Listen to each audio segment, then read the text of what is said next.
Salut, salut! Re-bienvenue sur le podcast Autrement. Très heureuse de me retrouver derrière mon micro ce matin pour enregistrer un épisode solo sur un sujet qui m'est venu récemment dans ma pratique clinique et dont j'avais envie de vous jaser, d'ouvrir un peu la discussion sur ce sujet-là. Et c'est le fait de choisir entre aider plus et être rentable. Donc, je vais développer tout ça dans cet épisode-là avec vous. Si vous avez des commentaires par rapport à ce sujet-là, n'hésitez pas à m'écrire. Ça me fait toujours plaisir d'échanger, de jaser, de discuter avec vous. Fait que j'explique un peu le contexte, OK? C'est que on va souvent parler de tarification, OK? Quand on est en pratique, par exemple en pratique autonome, travail autonome, pratique privée, propriétaire d'une clinique, etc. Donc, c'est sûr qu'il y a un enjeu dans la pratique autonome de rentabilité. OK? On se le cachera pas.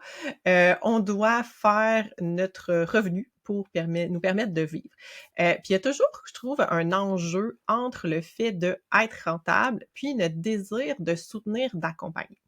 Puis je parle souvent de ce sujet-là, je parle souvent de rentabilité, de faire de l'argent, de comment est-ce qu'on peut changer notre modèle d'affaires pour être plus rentable, puis tout ça. Puis récemment, je me suis trouvée dans une situation où j'ai choisi de ne pas être rentable.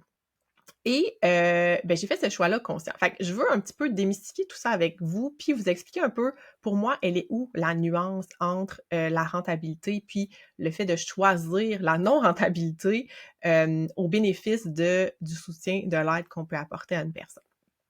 Donc, la tarification, c'est un casse-tête pour beaucoup de personnes, OK? Surtout quand on a une offre de service qui est un peu différente, un peu innovante, on sait pas trop où se positionner. J'en ai parlé souvent sur le podcast, j'ai fait un atelier avec Rosalie Côté là-dessus, à l'automne, à l'été passé, en fait, ça fait déjà longtemps, à l'été passé. Bref, quand on travaille en relation d'aide, on travaille avec des humains, OK? Des vraies personnes avec des vrais défis.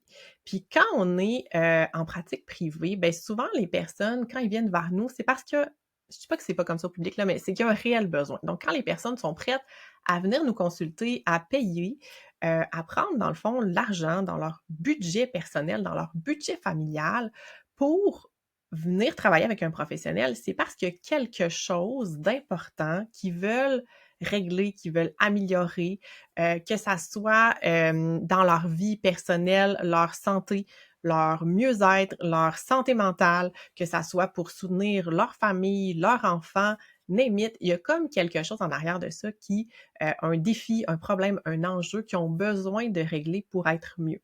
OK? Donc, c'est très différent de vendre un produit. OK?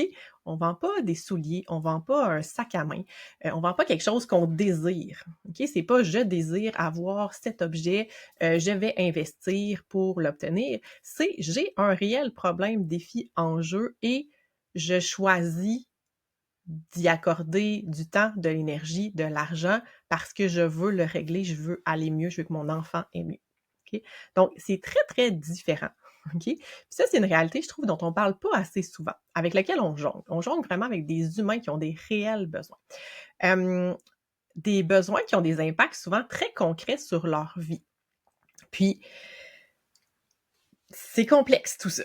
OK? Fait que dans le fond, c'est complexe, puis je pense que c'est important qu'on en parle de plus en plus. Fait que d'un côté, il y a comme un dilemme dans cette situation-là, puis dans la position qu'on a comme professionnel, parce que d'un côté, on répète, et moi la première, OK, qu'il faut reconnaître notre valeur, qu'il faut facturer pour les services rendus, qu'il faut qu'on soit justement payé à notre juste valeur, puis que le service qu'on offre, c'est un service global, complet, qui inclut plein de choses, qui inclut pas juste la rencontre qu'on passe en direct avec le client, mais on a des balises à respecter aussi là, en termes de déontologie, de tenue de dossier, etc. Donc, on a des balises à respecter qui nous imposent une certaine façon de faire, un certain travail de plus à faire en plus de notre rencontre en direct avec les personnes, par exemple.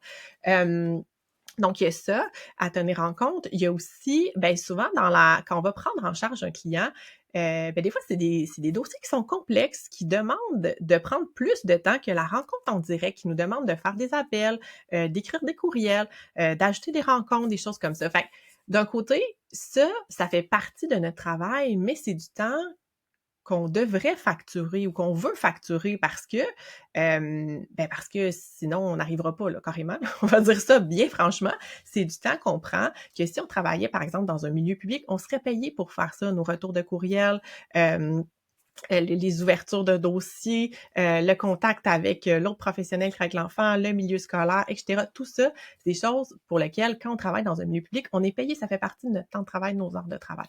Quand on travaille en pratique privée, si on le facture pas au client ou si on n'a pas une tarification qui fait en sorte qu'il inclut toutes ces tâches-là autres, de temps indirect, par exemple, qu'on fait autour de notre dossier ou autour de nos rencontres, on n'est pas payé pour le faire si on le facture pas. Donc, il y a comme cette conscience-là de voir, voici tout ce que je fais dans mon dossier. Puis à ce moment-là, il y a comme une façon de voir les choses qui est, bon, je facture les appels que je fais, je facture, etc., un peu à l'heure. Puis il y a une façon de le voir un petit peu comme une valeur totale. Quand on parle de tarification à la valeur, voici mon service, combien ça coûte, voici ce que ça l'inclut. Puis les assurances qui embarquent là-dedans, qui complexifient tout ça. Fait que c'est vraiment pas simple.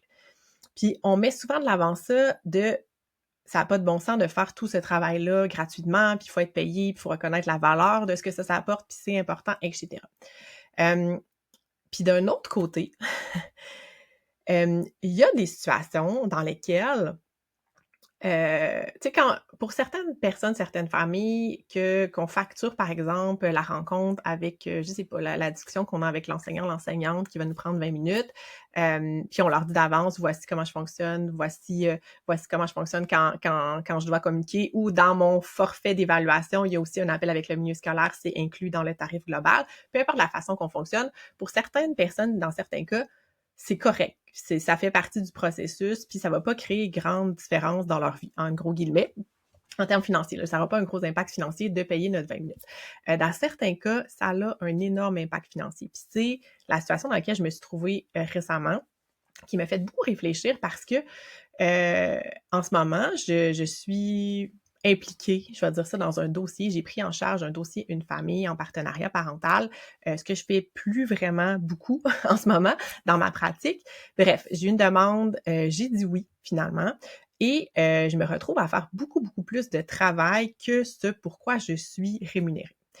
Et ça m'a amené à me questionner parce que c'est une situation dans laquelle je sais que cet investissement-là pour cette famille-là représente énormément, OK? Investissement en temps, investissement en énergie, qui veulent beaucoup, beaucoup, beaucoup de volonté. Ils souhaitent travailler avec moi, sont venus vers moi eux-mêmes, mais je sais qu'en termes financiers, ça représente quand même une grosse charge de leur côté. Et je me ramasse dans le dossier à leur expliquer tout mon forfait, tout ça, ils étaient tout à fait d'accord avec tout ce que je leur présentais. Puis je me ramasse dans des situations actuellement où clairement, ce que je dois faire, si je veux bien faire mon travail comme professionnel, si je veux me sentir que je respecte, pas que je respecte ce que je devrais faire, parce que je serais pas obligée de faire tout ce que je fais de plus en ce moment, mais je sais que ça va faire une réelle différence dans la vie de cette famille-là et surtout dans la vie de ces enfants-là, toutes les démarches que je fais en plus de ce qui était prévu, OK? Par contre, c'est impensable pour moi actuellement de penser charger, facturer toutes ces démarches-là que j'ai fait de plus à cette famille-là. C'était pas quelque chose qui était prévu, c'est pas quelque chose que j'avais anticipé, c'est quelque chose qui vient avec un dossier qui est assez complexe à gérer actuellement et je me sentirais pas à l'aise de leur demander, de leur dire: «Voici ce que je pourrais faire de plus et voici combien ça coûte». OK? Puis ici, là, c'est très, très personnel, OK? Je pourrais me sentir très à l'aise, dire: «Voici mon mandat, voici sur quoi on s'est entendu, voici mes balises, mes limites et si on veut aller plus loin ou si je veux vraiment vous aider, vous accompagner, voici ce qu'il y aurait de plus à faire puis voici combien ça coûterait». J'aurais 100% le droit de faire ça, OK? Dans ma position actuelle, je ne suis pas à l'aise de le faire. Puis c'est pour ça que j'avais envie d'en jaser parce que c'est pas noir ou blanc. Oui, je prône la valeur, je prône considérer le temps que tu prends, je prône charger à la valeur, mais qui inclut tout ce qu'on fait, les appels, les courriels, les retours, les aides, les réponses, les questionnaires, les formulaires, tout ce qu'on fait de plus. Je pense que c'est important, ça fait partie de notre travail et qu'on devrait être payé pour le faire. Puis d'un autre côté, là, je suis dans une situation où je fais complètement l'inverse de ce que je dis habituellement parce que je peux comme pas faire autrement selon mes valeurs, selon ma mission d'aider, d'accompagner, de soutenir. Fait que c'est pas facile. Puis je sais qu'il y a plusieurs professionnels qui se retrouvent dans des situations comme ça. Puis pourquoi j'avais envie de vous en jaser, puis j'avais envie de vous amener à réfléchir, c'est est-ce que vous faites ça de façon automatique pour la grande majorité de vos clients? Puis pour moi, il y a comme une nuance, une différence ici. Dans le sens où, dans mon contexte habituel, voici mon cadre, voici mes balises. Puis quand j'offre des choses qui dépassent ces balises-là, bien, j'en parle aux clients, aux parents, aux intervenants, puis je leur dis voici ce qui est inclus, voici ce qui n'est pas inclus. Je peux faire ça, mais voici comment ça va fonctionner, voici les tarifs ajoutés à tout ça. Fait que je l'explique, c'est clair, puis on prend une décision commune ensemble. Fait que ça, c'est une chose, de le faire comme ça. Est-ce que, ma question que j'ai envie de vous poser, c'est est-ce que c'est quelque chose, c'est une situation où le débordement de tâches non facturées ou non considérées dans la tarification de la valeur est quelque chose qui est fréquent et régulier? Puis là, pour moi, c'est là qu'il y a une petite lumière ou un petit drapeau qui à agiter, de dire je fais toujours ça, je fais toujours des appels, je trouve ça vraiment important de parler avec le milieu scolaire, par exemple, ou de parler avec le médecin qui est dans le dossier, etc. Mais je le fais sur mon temps personnel parce que je juge que c'est hyper important ou que j'ai pas le choix de le faire dans ma pratique. Si c'est ça, pour moi, ça devrait être quelque chose qui est facturable. Si c'est quelque chose qui est non prévu, qui est comme de plus, puis que là, vous êtes dans une situation où vous utilisez votre jugement professionnel, votre jugement clinique, vous y allez vraiment avec votre ressenti, vos valeurs, votre désir d'aider plus, etc., mais que c'est ponctuel, que c'est occasionnel et que c'est un choix conscient. OK? Pour moi, c'est différent. En ce moment, je fais le choix très conscient d'avoir un dossier zéro rentable. OK? Vraiment pas. Parce que j'ai le désir profond d'accompagner et d'aider cette famille-là. Et je choisis volontairement de le faire, de déborder de mon mandat sans être payée. C'est un choix que je fais, je le fais de façon très consciente. Fait que c'est un peu là où je voulais amener la réflexion, c'est est-ce que c'est quelque chose d'automatique qui fait partie de ta pratique? À ce moment-là, peut-être qu'il y aurait des remises en question à faire, une façon différente d'offrir ton service, des choses à inclure automatiquement dans ta prise en charge, dans ton contexte.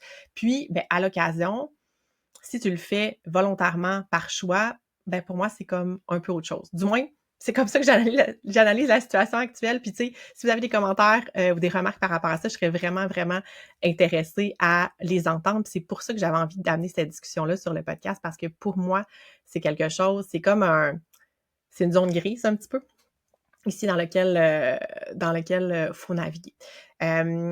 Fait que c'est ça. Fait que des fois, dans le fond, la solution, ça va être de repenser notre modèle d'affaires si vous êtes dans une optique ou dans une situation où ce genre de situation-là arrive vraiment souvent.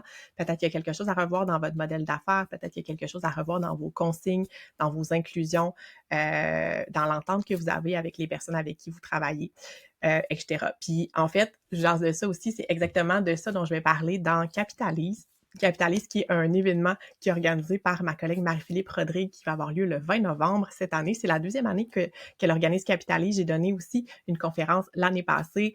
Mon mandat dans cette journée-là, on va parler de la rentabilité justement pour les professionnels.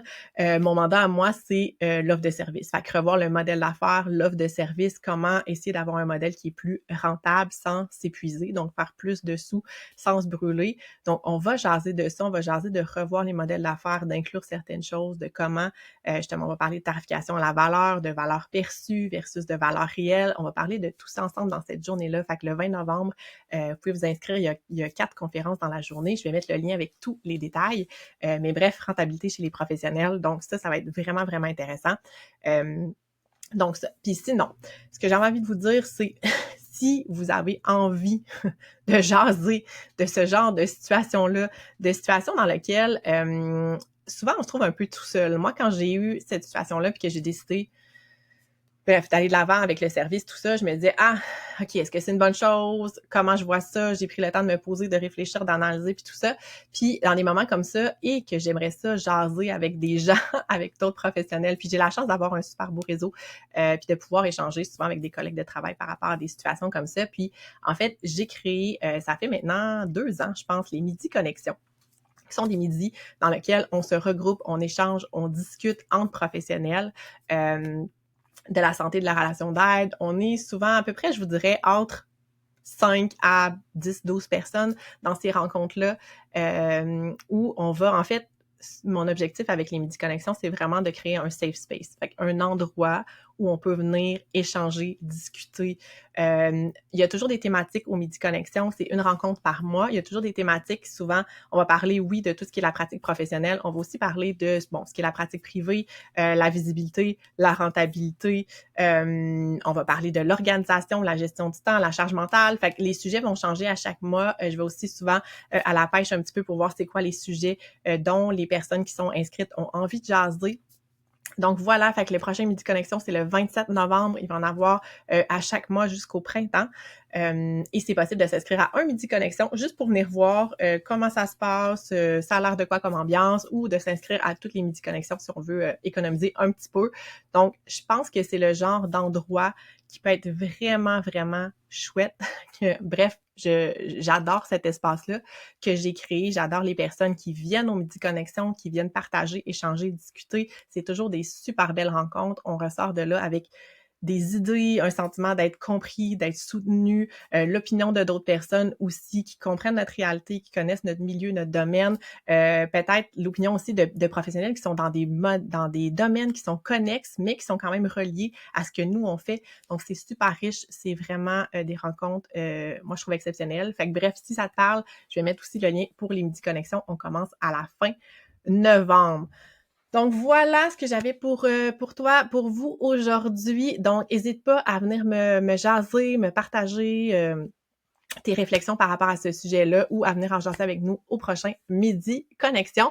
Et sur ce, je te dis à dans 2 semaines. Ciao, ciao!